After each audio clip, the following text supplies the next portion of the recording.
Let's go ahead and jump onto this article from Bitcoinist, because we want to talk a little bit about some on-chain metrics. And one of the ones that we pay close attention to is what is known as the inflows and outflows on exchange. Tim, do you want to explain to the audience a little bit what inflows and outflows are and why we look at them? Is that something that you've been looking at? So the reason why outflows are so valuable is because it's literally people's hodling. When you see things outflow from exchanges, that is the definition of hodling, meaning you can leave it on and hodl. It's just a lot easier for you to transact. Once you move it off, that is you literally communicating to the entire world. This isn't going anywhere. This is mine. I'm going to keep it and let it just store up value. When you see people moving stuff back onto exchanges, that's probably communicating, hey, I'm going to do some trading. Hey, I'm going to sell and take some profits. That's when you don't necessarily.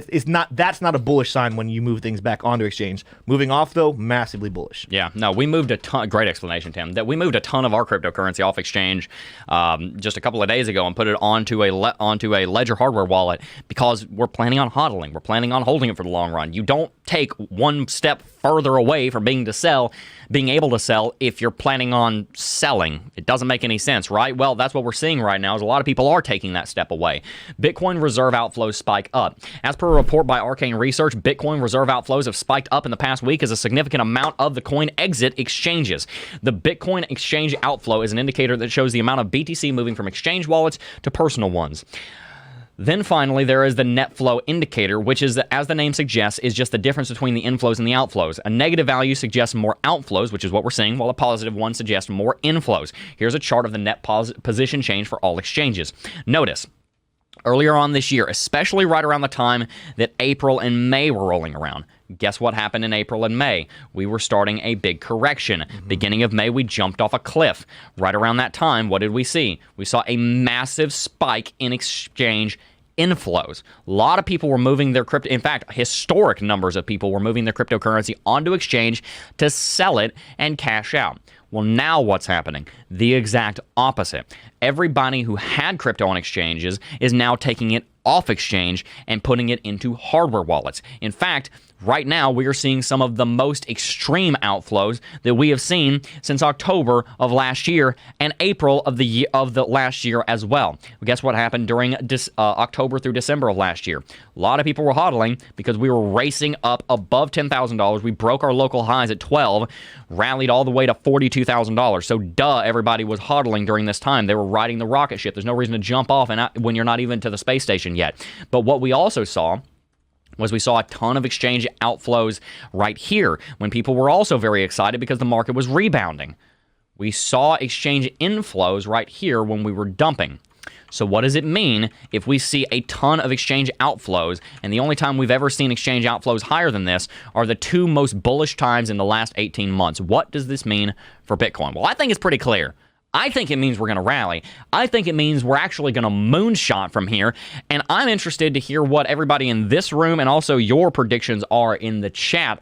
What do you think this means for Bitcoin? Where do you think Bitcoin's headed next? Tim, is this an indicator that could say that we're going to be heading back to all-time high in the next couple of months? Should we be looking at all the technicals we just did as a 1 to 2 week metric and be looking at this as a longer-term metric over the next 2 to 3 months?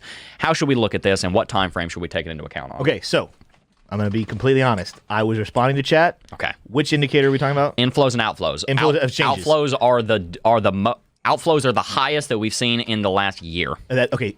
I mean, just based off of what I just talked about as the definition, it is fully bullish. Like, that is nothing but bullish. And that's one of the reasons why I think people even commented on the title of today's stream and the thumbnail. There are bearish signals, but there are also bullish indicators like this. That is a good sign to me. If we were seeing that number slow down or go a little bit lower and we're seeing these bearish signals, then I would say, we need to potentially pump the brakes. Question, did we hit a top? Like, was this just a small rally before we continue a bearish trend? But no, that number right there, along with everything that's happening with adoption, because that's what we're seeing is we're seeing people adopt, pull it off the exchange. That is going to do nothing but increase the demand at a more increasing rate than the supply. Yep. And what happens when you increase the demand when the supply isn't matching it? The price goes up.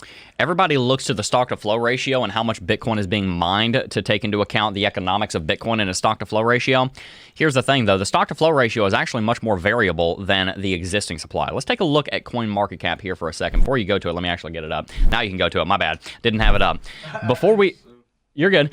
Before we actually look at Bitcoin's total supply that's ever been created, we need to pay attention to its circulating supply. So on CoinMarketCap, they're listed as the same number, but they're actually not. The total supply of Bitcoin is 18.7 million. That's how much Bitcoin has ever been mined and created. But, of course, there is Bitcoin being lost every single day, which slows down the inflation of Bitcoin. And whenever you're hodling Bitcoin, what you're effectively doing is taking some of the stock out of that stock-to-flow ratio, increasing the stock-to-flow ratio, driving the price up. That's why this is so important. That's why we pay attention to inflows and outflows, because the more cryptocurrency is taken off exchange, not being touched, the more the stock to flow ratio is on Bitcoin, and the larger the value prop is for Bitcoin. The more people lock it up, for example, we talk about with Cardano, 70-odd% of Cardano is staked. That is an incredibly bullish thing, because that means 70% of its stock is not accessible, so it might as well not even count for Cardano's stock to flow ratio. It's why Cardano's rallying so much, is because so much of it is staked. Tim, I want to hear your take on this.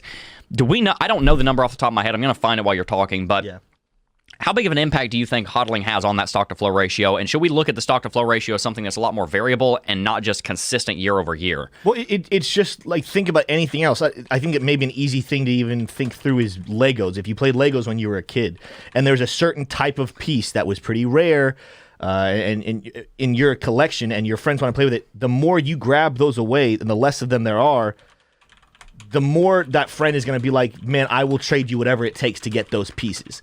The more people are taking off of exchange, the less access exchanges have to be able to get Bitcoin to you, the more value each one of those Bitcoins will be. And like Jebb just said, there are people losing every day. Sad story of the day, we have a security guard in our building who bought Bitcoin when it was about $9, right? I think so, yeah. He has 600 Bitcoins somewhere in his house he cannot find. Yep. So he is still working a job. I think they probably pay him $15 an hour. When my man is a multi-millionaire, if he could just locate his wallet. But those multi-million dollars worth of Bitcoin are out of supply, so they're not impacting the value of Bitcoin, other than they're driving the value of everything that is left up, because they're taken out of circulating supply. Yeah, it's just the less you have access to it, the more it's going to be in demand. And that's what people do. Like, that's the reason anything has value. If you look at the history of currency, at one point we used beads as currency because they were so rare, and then someone realized, hey, you know what? We can go dig in the ocean and find a whole lot more of these and make them really quickly, and so that's when their value went down. But guess what? Bitcoin doesn't have that same